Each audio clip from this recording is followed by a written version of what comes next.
Boy, oh boy, Raptor fans, does that one leave a mark?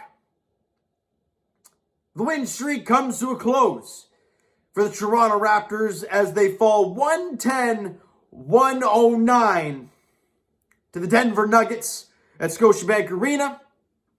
And with the loss, the Raptors now drop to 31-24 on the year.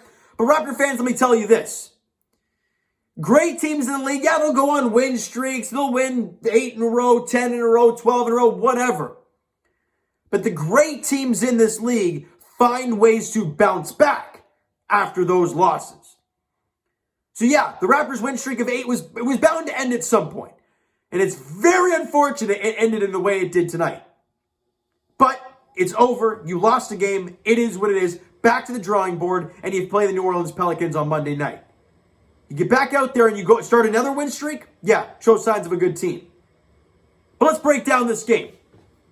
And in the first quarter, in the early goings of the game, the Raptors were having a tough time. Nikola Jokic was absolutely balling, ripping the Raptors a new one early on. And the Raptors ended up being down by 6 at the end of one quarter, played 31-25. And it wasn't actually that bad considering what Jokic was doing to the Raptors in the early frame.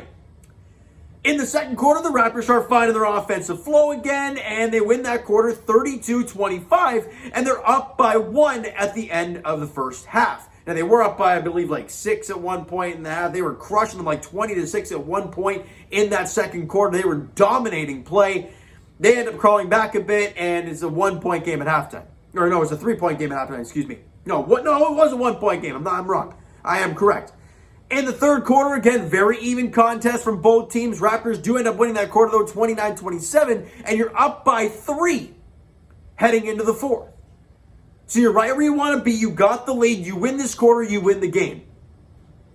But the Raptors have a tough time offensively, making shots. Jokic, I mean, the guy ended up with 28, 15, and 6. And coming into the game, I'm thinking to myself, look, the Raptors are long, they're physical, but who the heck matches up with that guy? Like, he's a former MVP. He's a freak of nature. He's a hell of a basketball player. That's going to be tough. And he was incredible tonight. But in that fourth quarter, we're going to fast forward now to the final minute. Actually, the final minute and a half. No, the final minute and a half, really. Fred VanVleet misses 1 of 2 from the free throw line, and everyone's sitting here like, you got to make your freebies. And that was a problem yet again tonight. And then I believe it was it Green on there? I can't remember who it was. No, Barton made the little floater, a tough shot with like 28 seconds left, something like that, to make it a 4-point game. And at that point, you know, it felt very bleak that the Raptors could come back and win this game. Fred VanVleet then makes a 3 with like 18 on the clock to make it a 1-point game. And we're like, okay, hold on, foul, maybe miss 1, even if they make both, you have a chance at a 3 to tie it. Okay, that's still possible here. And they foul Jokic and he goes to the free throw line. Going to the free throw line, he was 8 of 8 from the line going into those attempts. He's money from the free throw line, more or less. He misses both. And the Raptors still trail by 1 with 12 seconds left. They inbound the ball to Pascal. And he starts up top and he just tries to drive. Then the double closes in on him. He kicks it to Fred well, I wouldn't say in the corner, but he kicks it to Fred. And he takes the shot, at least on the score app, it said a long 2, but it looked like a 3 from my standpoint. Either way, whatever it was, it would have won the game. He misses it. OG gets the offensive board because there was still a couple seconds left. Tries to put it up. It's blocked by Jokic, and you lose. The fact that you couldn't take advantage of the 2 missed free throws from Jokic, that really kills. But he made up for it with the blocked shot of OG. Now, it hurts the way this winning streak just ended. It really hurts. And Raptor fans, if you go back to before the win streak, I feel like a lot of the losses this season have been in this sort of fashion, these tight-knit, really close game at the end of the game, and you're on the wrong side of it, which stinks. But, again, over the 8-game win streak, they've been on the right side of it. It just royally stunk. Today, you're on the wrong side of a tight loss. You ended up losing that fourth quarter, 27-23. Now, Let's get some positives out of this game because there were some. And Pascal Siakam continues to be a ginormous positive. Another incredible contest for Pascal Siakam. 35 points, 10 rebounds, and 7 dimes. He was remarkable yet again. 16 of 22 from the field. Was 3 of 7 from three-point range. He had 2 steals in the game. The guy was incredible. You know, Fred VanVleet, good to see him back, and unfortunately missed that last shot. People are going to question him taking a 3 or the long 2 or whatever it was. And I get that. But going into that shot, the guy was 6 of 10 from three-point range. You know, he was 7 of 13 from the field at the time. So he was feeling it. He was feeling great. It's just unfortunate it hit the back rim and didn't go in. 25, 5, and 5 for Fred after the sore groin issue that kept him out of the last game. He ends up shooting 7 of 14, was 5 of 6 from the line. The one miss was in that dying minute of the game. And those are the ones that hurt. The one missed free throw, the one missed 3, it sucks. 6 of 11 from three-point range for Fred, but again, those missed shots late, those are the ones everyone sits back and they think about because of the big moments and the biggest part of the game, and he didn't make that shot, and it sucks. But he did make one after he missed the free throw before he missed that last 3, right? He made the 3 to make it a 1-point game at that point. So, you know, you can take it for what it is. Didn't make the game-winning shot, but he made that shot to make it a 110-109 game? I don't know. It royally sucks. You know, Gary Trent Jr. wasn't really the focal point today. 11 points, 3 boards, no dimes in the game for Gary. 5 of 12 from the field, was 1 of 5 from three-point range. Didn't quite have his touch as he has lately. 1 steal, 1 denial for Gary Trent in the game today. So really wasn't as engaged as you've seen in past games like the 42-point game a couple nights ago.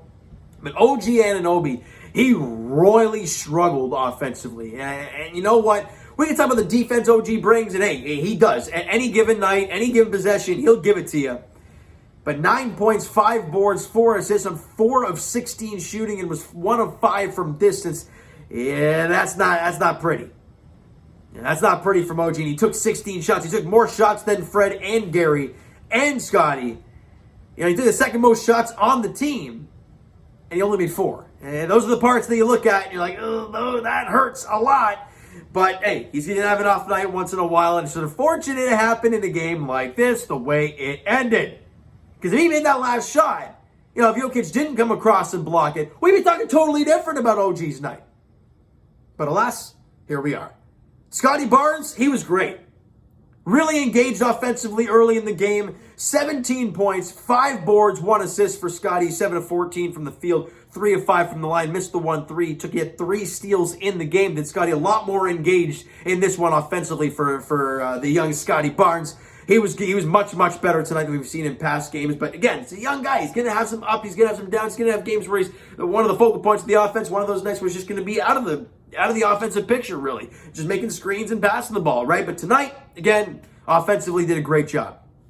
Team-wise, the Raptors shot 49% from the field, 35% from three-point range. And the problem, 65% from the free throw line. You missed 7 free throws, 11 for 18, or was 11 of 17 and they missed 6. I don't know, one of those two. Bottom line, you missed too many free throws. And you lost by 1. You know, you got to make your freebies. We talked about those last couple of games, one against Charlotte, I believe, and then the second game of the road trip, Oklahoma City. They were like perfect, and then 88% from the line. It's like, there's money. And then a game like this against a really good team, and you get 17 or 18 freebies, you got to make like 75, 80% at least. 65 just ain't going to cut it for this team. And then they shot 46% from the field, 38% from three-point range, and 86% from the free throw line. Other than Jokic's, 2 missed free throws, they were cash money from the free throw line. I think they made like 7 or 8 more free throws than the Raptors, and that's a big difference in a 1-point loss. It really hurts. Also, the rebounding. Raptors got slaughtered. Minus 15 on the glass, minus 4 in the offensive glass. Also, you can credit that to Jokic. He had 5 offensive boards himself. So, you expect that a guy that's very hard to box out. Once he gets that inside position, good luck trying to move that tree.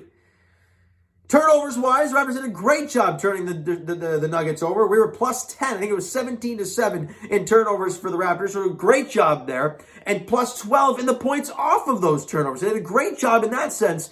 But again, the rebounding got killed and their free throw attempts. And your makes. It's as simple as that. Yeah, you can go back to some nitty-gritty plays, like, the missed three from Fred, the missed free throw from Fred, blah, blah, blah. But it's a 48-minute game, and you miss those free throws, and you got crushed on the glass. This Raptor team, as much as they shot a good percentage today, is not a team that shoots the ball extremely well, right? Percentage-wise, 9 times out of 10, right? You look at the percentages across the league, Raptors in field goal percentage are not even in the top 10, I don't even know if they're in the top 15. So they go off of getting off the offensive boards and working on the glass. Well, they didn't really do that tonight. And they lost by 1. And it's a tough one. Now, as I mentioned right off the top, great teams bounce back. So, like I mentioned earlier, the Raptors' next game is on Monday night. It's an 8 p.m. tip-off. Raptors are a long road trip now as they're in New Orleans taking on the Pelicans. A long road swing starting in New Orleans. And when the Raptors come back to Scotiabank Arena, I believe it'll be 50% capacity. It'll be March 1st when they come back. I think that's what the fans are back in the stands, I believe, by then. And it would be much needed for these Raptor guys because they just feel like they're playing in an empty gym. No offense to the guys who are watching there. There are a few fans there. But you get 50 fans or 5,000 fans, it's a big difference. Maybe even more than that. I don't know what the 50% capacity of Scotiabank Arena is. But either way, you want the fans back in. And when the next time the Raptors come back home, they will have fans in the stands. But the question is, for us Raptor fans, and now we're moving forward, is what is this team going to do and bounce back? How are they going to bounce back against the Pelicans in New Orleans on Monday night? We'll have to wait and see, all right? So thank you guys so much for listening and watching. I do appreciate that. Smack the like button if you guys enjoyed this one. Hit the subscribe button if you guys are not already. Comment down below thoughts on the video. Thoughts on the game. Would you like, would you not like from today's game day for the Toronto Raptors? Everything. Go nuts. Twitter link is down below, so follow up, send me a DM, all that great stuff. The Instagram link is also down below, so follow up there if you guys have not done so already. And I will talk to you guys, the Leafs Nation, very shortly. As they lost in a heartbreaker tonight as well. Great night to be a Toronto sports fan. We'll talk, they lost 3-2 to Vancouver, demolished them in all aspects, but can't beat Demko and they lose. As for the Toronto Raptors, though, their next contest, as we talked about, is in New Orleans, taking on the Pelicans on Monday night, 8 p.m. tip-off. They're looking to get back in the win column and start another win streak, all right? So thank you guys so much for listening and watching. I hope you enjoyed the video. We'll talk to you guys then.